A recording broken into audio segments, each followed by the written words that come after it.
तो आप सभी के मोहब्बत में लेकर के आ गई हूँ मैं कक्षा 12 रसायन विज्ञान का नए पैटर्न पर आधारित viral model paper.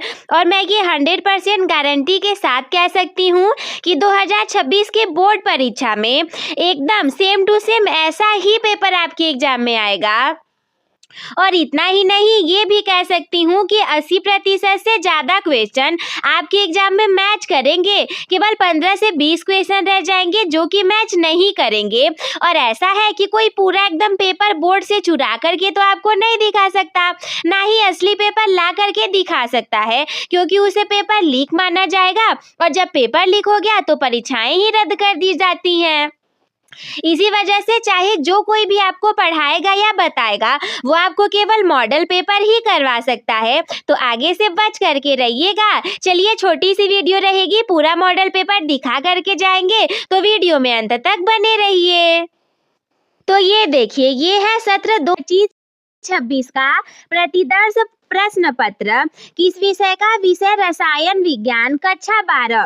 Paper code की बात करें तो 152 है, संकेतांक 347 है। समय आपको 3 घंटे 15 मिनट का मिल जाएगा और पूर्णांक 70 अंकों का मिल जाएगा। तो जैसा कि सारे सब्जेक्ट में रहता है, हमारे स्टार्टिंग से पहले हमें कुछ निर्देश दिए जाते हैं। अब देखिए, निर्देश 4-5 निर्देश तो सारे पेपर में समान रहते हैं, लेकिन 2-3 निर्देश सब्जेक्ट के अकॉर्डिंग बदल बदल के रहते हैं। तो इसीलिए सारे सब्जेक्ट के निर्देश जरूर से पढ़ लीजिएगा। इसमें नोट क्या है कि प्रारंभ के 15 मिनट परीक्षार्थियों को प्रश्न पत्र पढ़ने के लिए निर्धारित है। और कुछ निर्देश हैं। सबसे पहला कि सभी प्रश्न करने अनिवार्य हैं और प्रत्येक प्रश्न के निर्धारित अंक उसके समक्ष दिए गए हैं। गणनात्मक प्रश्नों में गणना के समस्त पदों को आपको लिखना है, प्रश्नों के प्रासंगिक उत्तर देना है और जहां कहीं आवश्यक होगा रासायनिक समीकरण जरूर से दे देना है। और वो पूरे निर्देश पढ़ने के बाद प्रश्न हमारा यहाँ से स्टार्ट हो जाएगा। प्रश्न संख्या पहला। प्रश्न संख्या पहले में क्या होगा कि इस प्रश्न के प्रत्येक खंड में विकल्प दिए गए हैं। सही विकल्प को चुन करके उसे अपने उत्तर पुस्तिका में लिखना है। क वाला क्या है कि निम्नलिखित अभिकथन तथा तर्क को पढ़ करके दिए गए विकल्पों में से सही विकल्प का चयन करिए। अब देखिए, हमने आपको जैसे थंबनेल पे लिखा भी था, पहले बता भी दिया था कि नए पेपर पैटर्न पर आधारित हम आप लोगों को दिखाएंगे वायरल मॉडल पेपर, नए पैटर्न पर आधारित। तो नए पैटर्न पर ऐसे ही क्वेश्चन आएंगे, अभिकथन और तर्क वाले। जैसे पहले के क वाले में है, अभिकथन क्या है कि विटामिन डी हमारे शरीर में संग्रहित हो सकता है। तर्क है कि विटामिन डी वसा में घुलकर विटामिन डी है। इसके लिए 4 आपको यहाँ पर दिए गए हैं। क्या कि अभिकथन और तर्क दोनों ही सही हैं और तर्क अभिकथन का सही स्पष्टीकरण है। दूसरा है कि अभिकथन सही है परंतु तर्क गलत है। तीसरा है कि अभिकथन सही है परंतु तर्क सही है। चौथे में अभिकथन और तर्क दोनों ही गलत हैं। तो एक काम करिए, सारे प्रश्नों को खुद से सॉल्व करने का ट्राई करिए, जरूर से पूरा पेपर देख लीजिएगा, क्योंकि बाद में पछताने से अच्छा है कि पूरा देख लिया जाए। वो कहते हैं ना कि का बरसा जब कृषि सुखाने, समय चूकी पुण्य का पछताने। यानी कि क्या करोगे जब कृषि सूखी गई है तो तुम पानी को लेकर के क्या ही कर लोगे। और यदि चिड़िया खेत को चुग करके चली ही गई तो फिर क्या फायदा। इसका मतलब यही है कि यदि पेपर खत्म हो जाएगा तो उसके बाद ये पेपर देख के आप क्या करेंगे, रिग्रेट के अलावा और कुछ नहीं होगा। तो बेहतर ये है कि पूरे पेपर को देख करके जाइएगा। और हम बता भी रहे हैं कि पूरे पेपर को खुद से सॉल्व भी कर लीजिए। यदि नहीं आएगा तो आप हमें कमेंट करिए कि दीदी इसका सॉल्यूशन ला दीजिए, हम आपके लिए जरूर से लेकर के आएंगे। अब देखिए, ख वाला प्रश्न क्या है, CrH2O का होल 6 Cl3 बैगनी और CrH2O का whole 5 Cl into Cl2 into H2O भूरे और हरे रंग के बीच में कौन से प्रकार की समावयवता पाई जाती है। यानी कि ये दो आपको जो कंपाउंड दिए हुए हैं, इनमें कौन सी समावयवता है, बंधनी समावयवता, विलायक योजन समावयवता, आयनन समावयवता या फिर उपसह संयोजन समावयवता। गौ प्रश्न है कि कुछ संक्रमण तत्वों की धात्विक त्रिज्याएं नीचे दी गई हैं, इनमें से किस तत्व का घनत्व सर्वाधिक होगा। तो तत्वों को धात्विक त्रिज्याओं को देख करके बताइए कि कौन से तत्व का घनत्व सर्वाधिक होगा। तत्व है आयरन, कोबाल्ट, निकिल, कॉपर और धात्विक त्रिज्या या फिर धात्विक त्रिज्या है आयरन का 126, कोबाल्ट का 125, निकिल का 125 और कॉपर का 128। तो देखिए, जैसा कि प्रश्न में था कि कौन से तत्व का घनत्व सर्वाधिक है, तो इसके लिए 4 ऑप्शन आपको यहाँ पर दिए गए हैं, आयरन, निकिल, कॉपर या फिर कोबाल्ट। तो इन चारों में से बताना है कि किसका घनत्व ज्यादा है। इसके बाद घ वाला प्रश्न है कि बढ़ती हुई अम्लीय प्रबलता का सही क्रम क्या है। फिनॉल, एथेनॉल, क्लोरोएसिटिक अम्ल, एसिटिक अम्ल, एथेनॉल, फिनॉल, क्लोरोएसिटिक अम्ल या फिर एसिटिक अम्ल, एथेनॉल, फिनॉल, एसिटिक अम्ल या फिर क्लोरोएसिटिक अम्ल, क्लोरोएसिटिक अम्ल, एसिटिक अम्ल, फिनॉल, एथेनॉल। अंग वाला प्रश्न देखिए कि अभिक्रिया ArN2Cl कॉपर और HCl की प्रेजेंट में ArCl plus N2 plus CuCl का नाम क्या है। अभिक्रिया, गॉटरमान अभिक्रिया, फिंकलस्टाइन अभिक्रिया या फिर कार्बिलेमिन अभिक्रिया। इन चारों में से इस अभिक्रिया का क्या नाम है। देखिए, यदि आपको ये जो रिएक्शन है समझ में नहीं आते होंगे, आप इसे नहीं कर पाते होंगे, याद नहीं कर पाते होंगे, भूल जाते होंगे, तो छोटा सा काम करिए, आप हमें कमेंट करिए। आप हमें कमेंट करिए कि दीदी आसान से आसान भाषा में सारे रिएक्शन को हमें याद करवा दीजिए, तो हम बहुत ज़्यादा आसान भाषा में एक एक रिएक्शन को पूरा करवा देंगे। च वाला प्रश्न देखिए, थोड़ा बड़ा आपको लग रहा होगा। हमने कहा था ना कि नए पेपर पैटर्न पर करा रहे हैं, तो नए पेपर पैटर्न में ऐसे ही प्रश्न मिलेंगे। तो इसमें क्या है कि कॉलम 1 में दिए गए हार्मोनों को उनके द्वारा किए जाने वाले कार्यों, यानी कि कॉलम दूसरे से सुमेलित करना है, और इतना आपको दिया हुआ है। कॉलम 1 में ये सारे हार्मोन हैं, अब ये कौन सा काम करेंगे, कॉलम से मिलाना है। जैसे इंसुलिन है, तो इन चारों में से, पांचों में से कौन सा काम करेगा। गुर्दे में उत्सर्जित होने वाले जल एवं लवण के स्तर को नियंत्रित करना, रक्त में ग्लूकोज की मात्रा को सीमित रखना, शरीर की उपापचयी क्रियाओं का नियंत्रण करना, हृदय दर का, श्वसन दर में वृद्धि करना, महिलाओं में गौण यौन लक्षणों के लिए उत्तरदायी या फिर पुरुषों के लक्षण के लिए उत्तरदायी। 4 इसमें और हैं, थायरॉक्सिन, टेस्टोस्टेरॉन, मिनरलोकार्टिकोइड, एस्ट्राडाइऑल। तो इन चारों में से किसका काम कौन सा है, उसके अकॉर्डिंग आपको इसमें से चूज करना है ऑप्शन। प्रश्न संख्या दूसरे वाले का क वाला देखिए, 2-2 अंकों के लिए, पहला वाला 1-1 अंक के लिए था, ये सारे आपके 2-2 अंक के लिए हैं। तो क वाला क्या है कि स्थिर क्वाथी मिश्रण की परिभाषा लिखिए। स्थिर क्वाथी मिश्रण क्या है। ख है संक्रमण तत्वों की सक्रियता स्कैंडियम से कॉपर तक लगभग लगातार घटती है, और क्यों घटती है ये आपको बताना है, स्पष्ट करना है। ग है निम्नलिखित उप संयोजन यौगिकों के IUPAC नाम को लिखिए। है CONH3 का होल 4 Cl NO2 Cl, दूसरा है CONH3 का होल 6 Cl3। तो इन दोनों के IUPAC नाम को आपको लिखना है। बिल्कुल भी परेशान ना होइएगा, कुछ भी नहीं आएगा, कमेंट बॉक्स हमेशा खुला है, तुरंत कमेंट बॉक्स में कमेंट करिए, आप सभी के लिए आपकी दीदी हाजिर हो जाएंगी। अब घ वाला प्रश्न देखिए, निम्नलिखित यौगिकों को क्वथनांकों के बढ़ते हुए क्रम में व्यवस्थित करिए।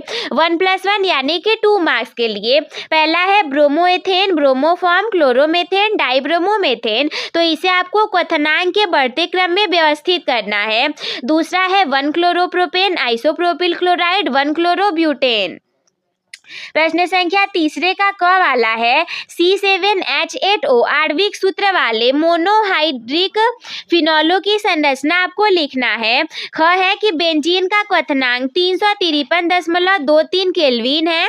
1.80 ग्राम अवाष्पशील विलेय को 90 ग्राम बेंजीन में घोलने पर विलयन का क्वथनांक बढ़ करके 354.1 केल्विन हो जाता होता है तो विलेय के मोलर द्रव्यमान की गणना कीजिए और बेंजीन के लिए Kb का मान 253 केल्विन किलोग्राम मोल इनवर्स है। तो इसमें कुछ चीजें आपको दी गई है, कुछ चीजें निकालनी है। ग वाला प्रश्न देखिए, निम्नलिखित रासायनिक समीकरणों को पूरा करिए। यह आपके सामने पहला और दूसरा रासायनिक समीकरण है। तो यहाँ पे आपको बताना है कि बनेगा क्या, उत्पाद के रूप में क्या बनेगा। घ वाला प्रश्न, प्रोटीन की द्वितीयक संरचनाओं के अल्फा हेलिक्स और बीटा प्लीटेड शीट संरचना में अंतर स्पष्ट कीजिए। प्रोटीन की देखिए दो संरचनाएं होती हैं, अल्फा हेलिक्स और बीटा प्लीटेड शीट। तो इसमें कौन कौन सा अंतर है ये आपको बताना है। अब घ वाला प्रश्न देखिए, प्रोटीन की द्वितीयक संरचनाओं के अल्फा हेलिक्स और बीटा प्लीटेड शीट संरचना में अंतर स्पष्ट कीजिए। तो 3 प्रश्न हमारे पूरे हो गए, प्रश्न संख्या तीसरे तक जो कि 2-2 अंक वाले थे। अब हमारा आएगा प्रश्न संख्या चौथा जो कि 3 अंकों के लिए रहेगा। तो इसमें क वाला है कि हेनरी के नियम की सहायता से निम्नलिखित परिघटनाओं की व्याख्या करिए।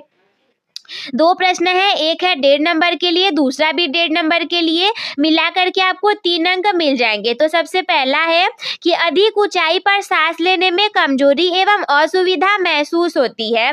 जैसे कि जब हम पृथ्वी पे रहते हैं तो नॉर्मली सांस ले लेते हैं, लेकिन जब हम अधिक ऊंचाई वाले जगहों पर जाएंगे तो हमें सांस लेने में कमजोरी और असुविधा महसूस होती है। इसका कारण क्या है ये आपको बताना है। अब देखिए दूसरा वाला उसी में कौन सा है कि कमरे के तापमान पर रखी सोडा वाटर की बोतल क्यों फफकती है। ख है, फैराडे के विद्युत अपघटन के प्रथम एवं द्वितीय नियम को समझाइए। तो ये भी आपका 1.5 + 1.5 3 अंकों के लिए। ग वाला प्रश्न, सामान्य अभिक्रिया ए से बी के लिए ए की सांद्रता एवं समय का आलेख चित्र दिया गया है। ग्राफ के आधार पर निम्नलिखित प्रश्नों के उत्तर दीजिए। 3 क्वेश्चन है, यहाँ पे ये आपका ग्राफ है ए की सांद्रता। ग्राफ ऐसे आपका गिरता हुआ दिख रहा है, नीचे समय दर्शाया गया है और अभिक्रिया ए से बी की तरफ बढ़ रही है। तो इसमें ये 3 प्रश्न कौन कौन से हैं। पहला, अभिक्रिया की कोटि क्या है, वक्र का ढलान क्या है और वेग स्थिरांक की इकाई क्या क्या है। घ प्रश्न है, पीरियोडिक टेबल से रिलेटेड निम्नलिखित के संदर्भ में लैंथेनाइड एवं एक्टेनॉइड की तुलना करिए। यानी कि जो लास्ट में एफ ब्लॉक वाले आपके लैंथेनाइड और एक्टेनाइड वाले मिल जाते हैं एलिमेंट, इन्हीं की आपको करना है तुलना, वो भी किसके आधार पर, नीचे दिया हुआ है। देखो किसके किसके आधार पे करना है, इलेक्ट्रॉनिक विन्यास के आधार पे और ऑक्सीकरण अवस्था के आधार पे। अब ये हमारे 3-3 नंबर वाले प्रश्न थे जो कि पूरे हो गए। अब आ जाएंगे 4-4 नंबर वाले प्रश्न जो कि प्रश्न संख्या 5 से शुरू होंगे। तो इसमें क वाला पहला प्रश्न क्या है, वर्नर के सिद्धांत की मुख्य अभिधारणाएं आपको लिखना है। और ख है, वसा में विलेय 4 विटामिनों के नाम और उनकी कमी से होने वाले रोगों के नाम लिखिए। ग है, 0.1 मोल लीटर इनवर्स केसीएल विलयन से भरे हुए एक चालकता सेल का प्रतिरोध 100 ओम है। यदि उसी सेल का प्रतिरोध 0.02 मोल लीटर इनवर्स केसीएल विलयन भरने पर 520 ओम हो जाएगा तो 0.02 मोल लीटर इनवर्स केसीएल विलयन की चालकता एवं मोलर चालकता परिकलित करना है। इसमें एक और आपको हिंट दिया है कि 0.1 मोल लीटर इनवर्स केसीएल विलयन की चालकता 1.29 सीमेंस प्रति मीटर है। इसके बाद घ वाला देखिए कि विभिन्न तापों पर N2O5 के अपघटन के लिए वेग स्थिरांक नीचे दिए गए हैं। तो ये आपका दिया गया है, INK एवं I/T के मध्य ग्राफ खींचना है आपको, A एवं EA का मान परिकलित करना है 4 अंकों के लिए। इसके बाद प्रश्न संख्या 6वां आपका स्टार्ट हो जाएगा।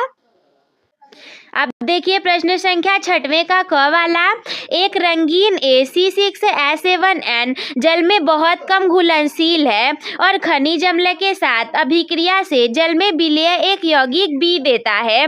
तो यौगिक A CH Cl3 और एल्कोहली KOH से अभिक्रिया करके C बनने के कारण दुर्गंध देता है। यौगिक A की बेंजीन सल्फोनिल क्लोराइड से अभिक्रिया यौगिक D देता है जो कि क्षारक में घुलनशील है। NaNO2 एवं HCl के साथ अभिक्रिया से यौगिक A यौगिक E देता है जो कि क्षारकीय माध्यम से फिनॉल के साथ अभिक्रिया करके एक नारंगी रंग का रंजक F बनाता है। A से F तक यौगिकों की पहचानिए, यौगिकों की पहचान करिए अथवा के रूप में निम्नलिखित अभिक्रिया क्रम में अभिकर्मक अथवा उत्पाद की प्रागुक्ति पहचान कीजिए। ये नहीं कर पाए आप तो ये वाला करेंगे, इस पे भी आपको 5 अंक ही मिलेंगे। ये देखिए, ये क्वेश्चन के लिए जो अथवा के रूप में था यही आपका रिएक्शन दिया हुआ है और बिल्कुल हो ये नहीं आएगा कमेंट करिए। आपकी दीदी हमेशा आपके साथ है, पूरे पेपर का सॉल्यूशन लेकर के आ जाएंगे सिर्फ और सिर्फ आप ही के लिए। इसके बाद देखो प्रश्न संख्या 6वें का ख वाला क्या है। बेंजीन से निम्नलिखित यौगिकों का विचरण आप किस प्रकार करेंगे। पैरा नाइट्रोबेंजोइक अम्ल, मेथिल बेंजोएट, फेनिल एसिटिक अम्ल, पैरा नाइट्रोबेंजल्डिहाइड या फिर मेटा नाइट्रोबेंजोइक अम्ल। इन सभी चीजों का विचरण यानी इन सभी चीजों को आप कैसे बनाएंगे बेंजीन से। और यदि आप ये न कर पाए तो यहाँ पे अथवा के रूप में आपको दूसरे ऑप्शंस भी मिल जाते हैं। अथवा के रूप में आप निम्नलिखित की व्याख्या कर सकते हैं। एल्डोल संघनन अभिक्रिया क्या है, कैनिजारो अभिक्रिया क्या है, रोजेनमुंड अपचयन क्या है। प्रश्न संख्या 7वें का क वाला है कि को स्पष्ट करिए। पहला, ऑर्थो और पैरा डाइब्रोमोबेंजीन में से किसका गलनांक उच्च है और क्यों। दूसरा, हेलोएल्केन की जल में घुलनशीलता बहुत कम क्यों होती है। अथवा के रूप में ग्रिग्नार्ड अभिकर्मक का विचरण निर्जलीय अवस्थाओं में करना चाहिए। दूसरा है हेलोएरीन हेलोएल्केन और हेलोएल्कीन से कम क्रियाशील होते हैं क्यों। ख वाला है निम्नलिखित अभिक्रियाओं को आप कैसे संपन्न करेंगे। ये देखो यही सारी अभिक्रियाएं दी गई हैं तो ये सारा जो कंप्लीट होगा तो इधर इन सब के उत्पाद के रूप में क्या बनेगा, उत्पाद के रूप में क्या बनेगा यही सब आपको बताना है। अथवा के रूप में देखो ये वाला प्रश्न आप कर सकते हो। निम्नलिखित अभिक्रियाओं के लिए संतुलित रासायनिक समीकरण लिखिए। पहला, प्रोपेन 1 ऑल का क्षारीय KMnO4 के साथ ऑक्सीकरण। दूसरा, ब्रोमीन की CH2 में फिनॉल के साथ अभिक्रिया। तीसरा, तनु HNO3 की फिनॉल से अभिक्रिया। चौथा, फिनॉल की जलीय NaOH की उपस्थिति में क्लोरोफॉर्म के साथ अभिक्रिया। पांचवा, एनिसोल का सांद्र H2SO4 और सांद्र HNO3 के मिश्रण के साथ अभिक्रिया। तो ये था हमारे कक्षा 12 रसायन विज्ञान का वायरल मॉडल पेपर जो कि था एकदम पूरे नए पैटर्न पर आधारित। आई होप मेरे प्यारे स्टूडेंट कि आप सभी लोगों को सारी चीजें बहुत अच्छे से समझ में आ गई होंगी। कोई डाउट होगा तो कमेंट में हमसे पूछना ना भूलिएगा और यदि कोई क्वेश्चन आप सॉल्व नहीं कर पाएंगे तो कमेंट करिए कि दीदी हम सॉल्व नहीं कर पा रहे हैं, आप सॉल्यूशन ला दीजिए। एक भी बच्चे ने कमेंट किया कि दीदी हमें सॉल्यूशन चाहिए तो आपकी दीदी आपके लिए इसका सॉल्यूशन जरूर से लेकर के आ जाएगी। हम मिलते हैं आपसे किसी अगले वीडियो में, तब तक के लिए धन्यवाद। मस्त रहिए, स्वस्थ रहिए, आप सभी हंसते खेलते और मुस्कुराते रहिए।